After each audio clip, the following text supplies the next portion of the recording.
What's up, everybody? Welcome into Tom Curran's Patriots Talk podcast. Got a great guest today. It's one of our favorites. It's Bruce Feldman from The Athletic. Bruce, of course, has been there for a long, long time. Phil Perry is alongside, and we were just kind of talking. He looks healthy as a horse out there. Look at that skin tone, the cheekbones. He's well put together, and he explained it as the fact that he's on the left coast instead of upstate New York where he was brought up. It's just not fair. When was the last time you scraped a windshield, Bruce? Probably on a road trip somewhere where I was in a cold weather place. Just to have one of those things in a car, in a rent-a-car is unique. It's just so different because I grew up, we would get 120 inches of snow in upstate New York every year. And I remembered I was at ESPN living in Connecticut, and I got transferred out to Seattle. And they had the blizzard of 96 or whatever it was. We got like 7 inches of snow. People are leaving their cars in the street. And I was like, what? I remember being in Bristol where we got like, I don't know how many inches. It was like 28 inches of snow. And I had 2 roommates from ESPN who were Ithaca College grads, who were both diehard Boston fans and everything. And one of them had an SUV. I didn't. I had this stupid little sports car. And all you could see was this little red circle. And that was where everything, the plows had just plowed in my little stupid car. And we just took, it was like a different lifetime. Because now I live out here where you're outside almost all the time. And, you're just not used to the cold. And when you think it's cold, it's like, what is it, 48 degrees? Yeah. You're embarrassed to say that. But it's like a different lifestyle. It was like a different lifetime for me. And where in California are you? I'm in Manhattan Beach, California. I will say this.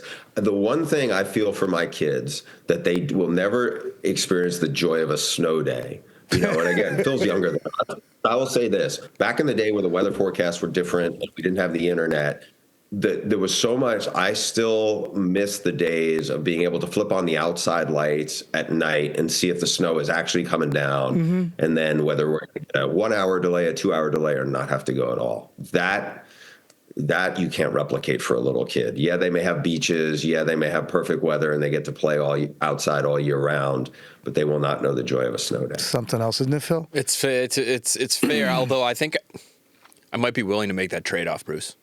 If I could just be outside and play wiffle ball every day, if you could tell me that as a little kid, I have to make that choice, or no snow days, I might go wiffle ball. Or surfing. I do not have to wear like pants like every day. Shorts though, yeah. This time of day right now is like 10 something. It's like 11:07. I could go outside right now, no matter what day of the year it is. And I do not need to wear pants. Like I can wear shorts and maybe a sweatshirt, but it just puts you in a different frame of mind. I just remember when I got a little older and I was at ESPN, I was working a relatively 9 to 6 job. I'd go back home from the gym or from our office. It's a 10-minute drive. And then you just don't want to go back outside in the cold, go to the gym or whatever. So, it's just a healthier lifestyle, but it's way more expensive. You know what, though, too? One other thing. There's those days when it's so raw and cold and rainy and windy, and you look outside and you say, couch day. I'm on the couch. I'm not doing anything. You can't have those as much. You're going to feel guilty if it's 2:40 in the afternoon and you still haven't done anything. And you're looking outside. Fair point. It's Yeah, very like much less excuse to be lazy. Needed.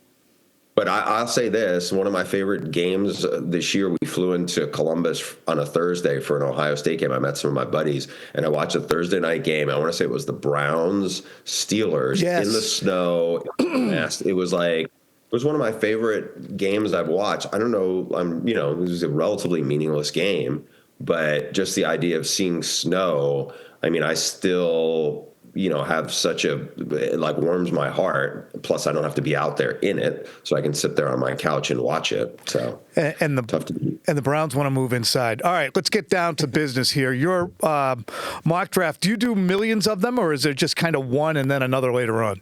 Just one. So basically, this is my one mock draft, and the way I do it is really to try to get the perspective of the players of the coaches who I think know them best, because they're the guys who studied them on film, game plan to play against them, and then actually played the game, and so they know what they tried to do to these guys and how it worked or how it didn't work for them. And so I'm not trying to tell the NFL fans, hey, I know more than you guys do about who the Patriots are going to draft. You have better sources inside the Patriots than I'm going to. Now, I may know a coach here, position coach here or there, who used to be in college, but for this purpose, the mock draft, it is the bulk of the intel is coming from the college coaches who faced them. And what I want from this draft is, when the draft happens, I want people to look back at the mock and go, oh, wait, my team actually ended up with this guy. What do these guys say about them? That's great. And that's a great perspective for us, because as we get closer to the draft,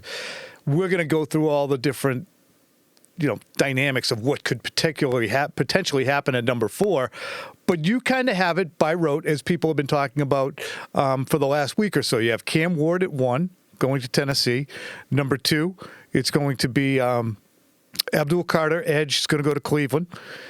And then 3, Giants are going to take Shedeur Sanders, leaving the Patriots the opportunity to take Travis Hunter at 4, which you have, and you have a great write-up on him. I'm not going to get into the whole thing. I want folks to go to The Athletic and read it up. But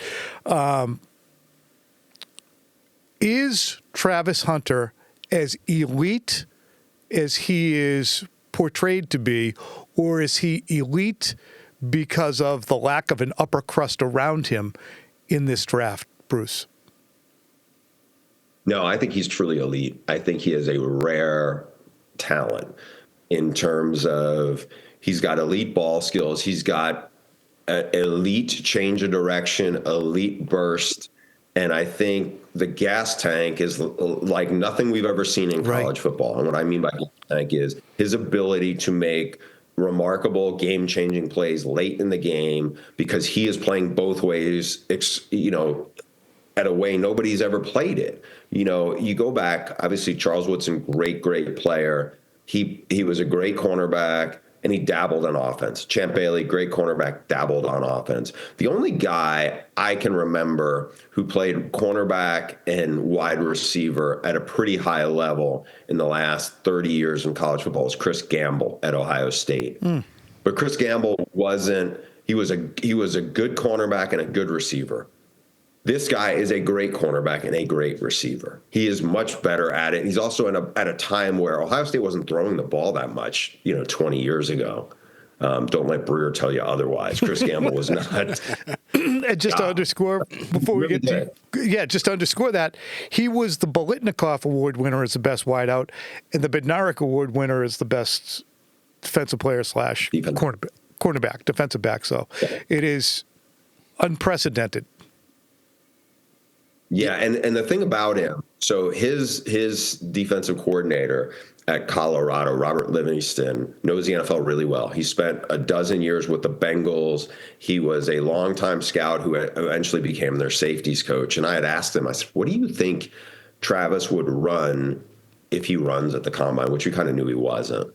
And he said, I don't know, probably 4.40, 4.38 would be my guess. He said, but if you gathered all the fastest guys up in Indy and had them race, he goes, I'd bet on Travis just because he is just different. And you see it. There's plays, talking to defensive coordinators who faced him who were just awed by his ability to go up and high point and take a football away from people.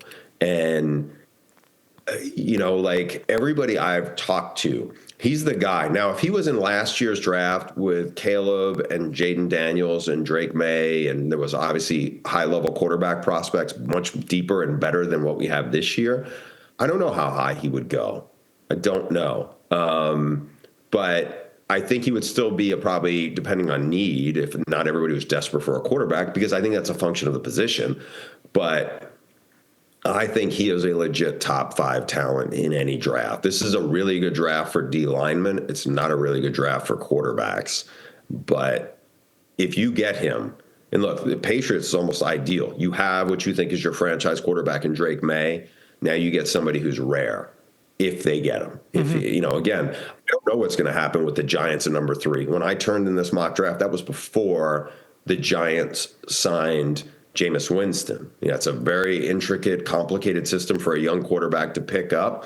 And Brian Daboll, how much more time do they have? How much more patience do they have with him? Does he want to sit and, do they want to trust a quarterback who, honestly, I don't think Shador is a top 3, top 5 kind of quarterback prospect. I mean, there's a lot to like about him, but I don't think he's a top 5 guy.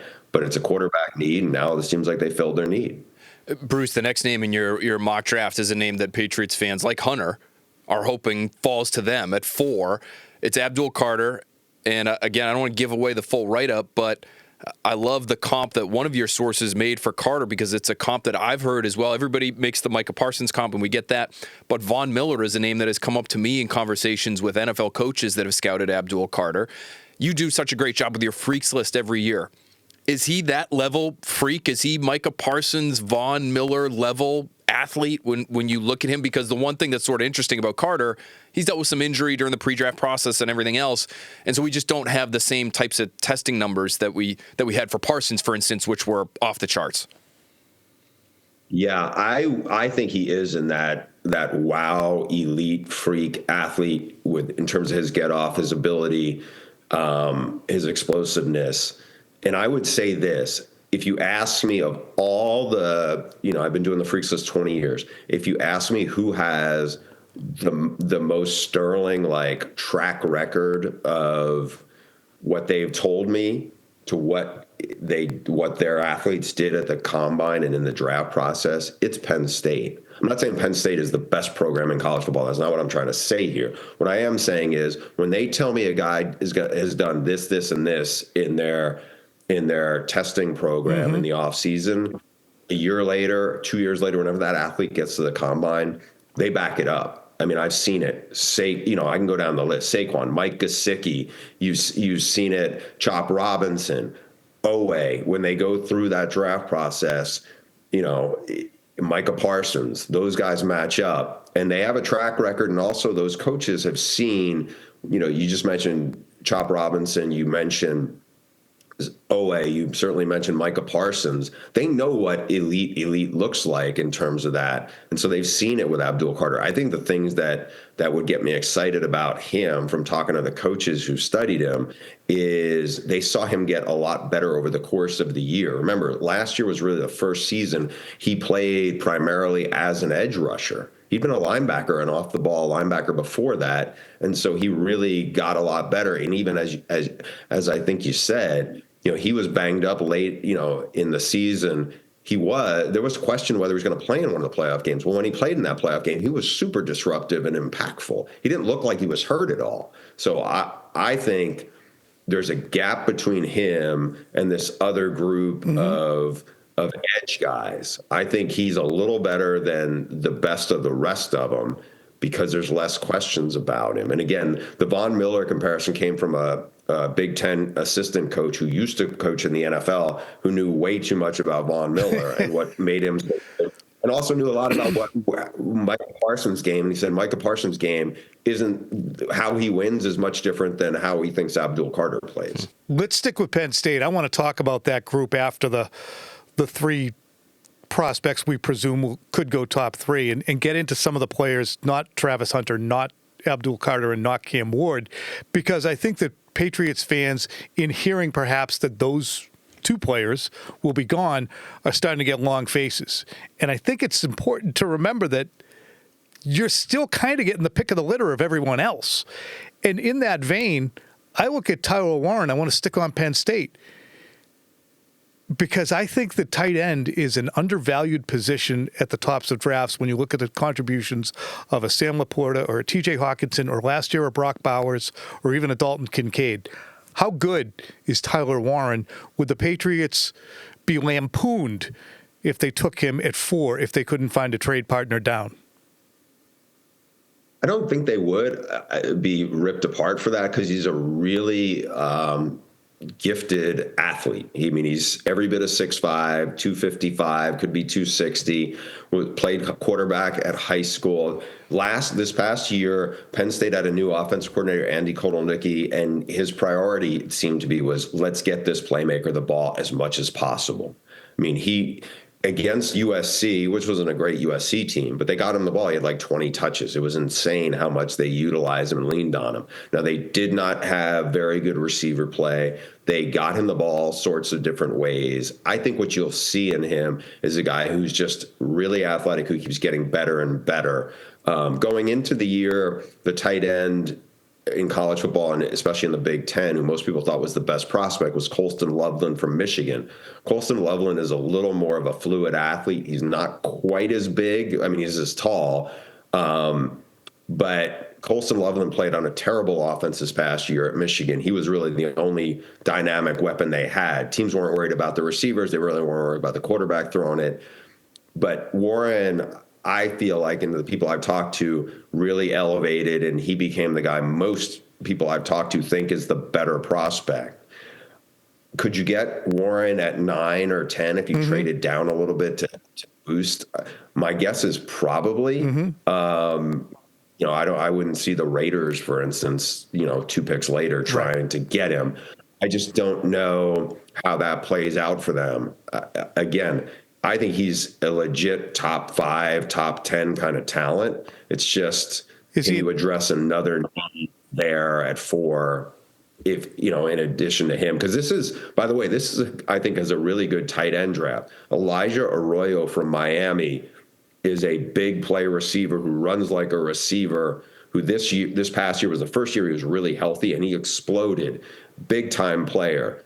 Jason Taylor's son Mason at LSU is also a really, really gifted athlete. I think there's 5 tight ends in this draft who are pretty dynamic. I don't know if any of them are as potentially well-rounded as Warren is, but I think that's on the teams to say, hey, how are we going to utilize them? Yeah, tight end's a really interesting position this year, a little bit like running back, where there seems to be one guy that everybody sort of has at the top of their list, but it's such a deep class. You wonder where that top guy goes, because teams that have a need there might say, well, let's just wait, and we can get one on day 2. We might even be able to get one on day 3. I do want to stick with pass catchers, though, Bruce, because there's a name that continues to pop up as Patriots fans. I think, they look at this draft class and they want help for Drake May. So whether it's Tyler Warren or somebody else, and the somebody else oftentimes is Tet McMillan from Arizona, I think a lot of people here just want that playmaker that Drake May can rely on. What have you heard about McMillan in terms of his football character? Mike Vrabel's here now, and I think that's become a real focus for people following this team, is they want Mike Vrabel kinds of guys. Would this be a guy that you think Vrabel and his sort of blue-collar attitude would be interested in investing in the first round? He is very polarizing right now. Was a huge recruit for Arizona to get out of Southern California. Was a high school volleyball star in addition to being a great receiver. And he's legit 6'4", 220. One of the coaches Jimmy Doherty, who is now the offense coordinator at Washington with Jed Fish, he was one of the guys who recruited him out of Southern California. And Jimmy told me in the offseason last year, he goes, I think his vertical is like 40 inches. And it looks like it is from when you watch him. And when I talked to McMillan, he was like, no, it's actually only 34. And it probably was like 31 when I got to Arizona.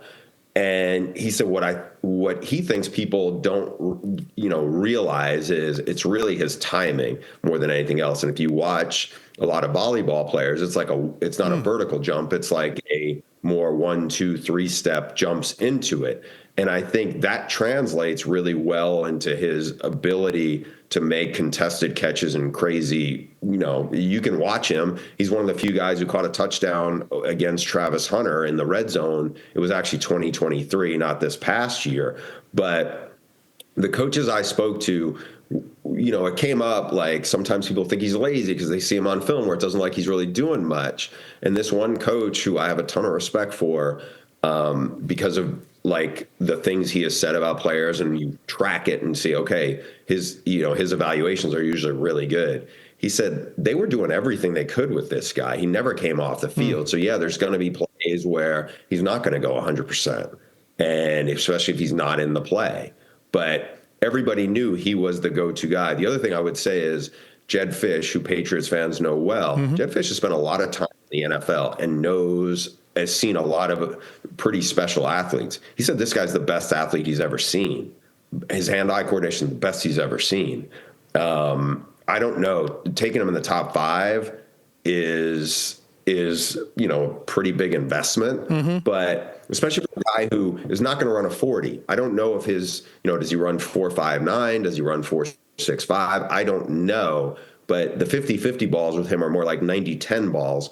And I think if he's still around at 15 and somebody takes, as good as Matthew Golden is, and he ran really fast at the combine, if you told me who has a chance to be the bigger star, I would not want to pass up on T-Mac, because I just think the stuff he does is a little different than having a really good route runner who's average size or undersized, who's really fast. And I'm not saying Golden can't be a really good NFL receiver. I think he can be, but I'd be surprised if T-Mac turned out to be a big disappointment. Two players, Bruce, who are likely top 10 picks and seemingly top 5 prospects in terms of football character, Will Campbell and Jalon Walker.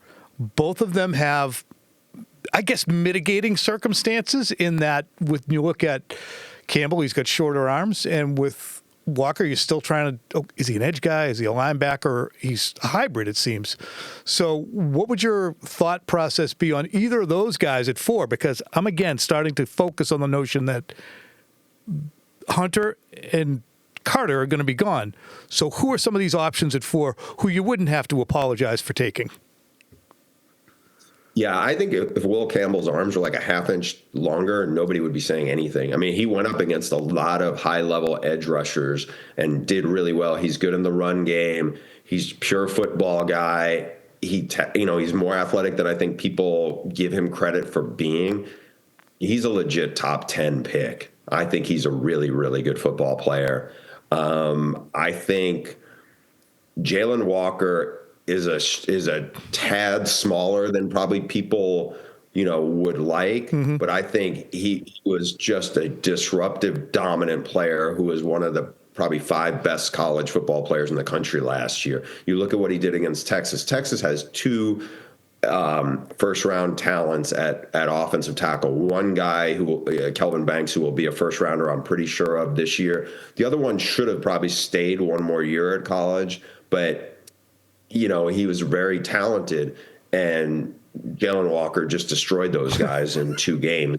He played in midseason. They just crushed Texas, and then in the SEC title game, they got him again.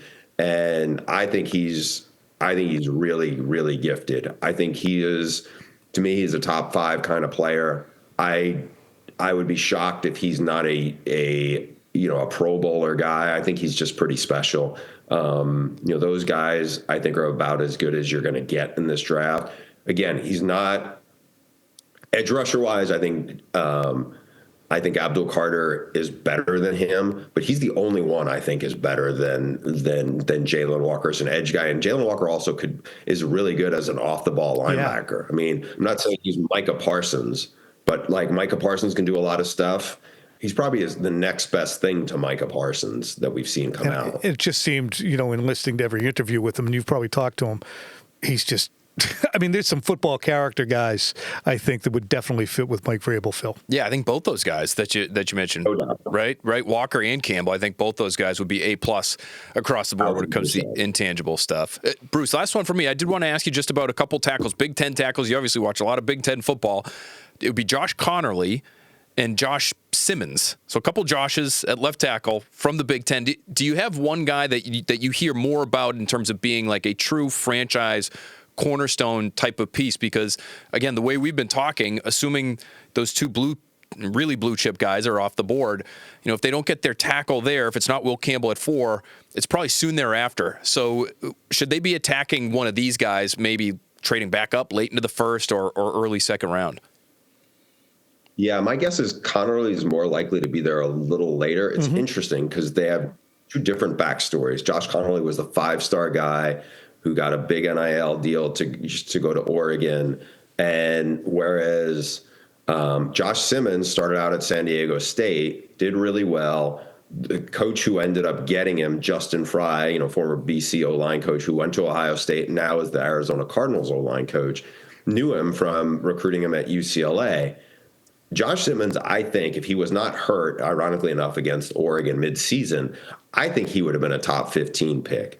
I mean, he's a guy who could probably run in the high 4.8s, low 4.9s, vertical jump in the mid 30s, maybe 36 inches. He started playing very well, but then he got hurt mid-season. I think he's the guy that I would say maybe is the more upside there.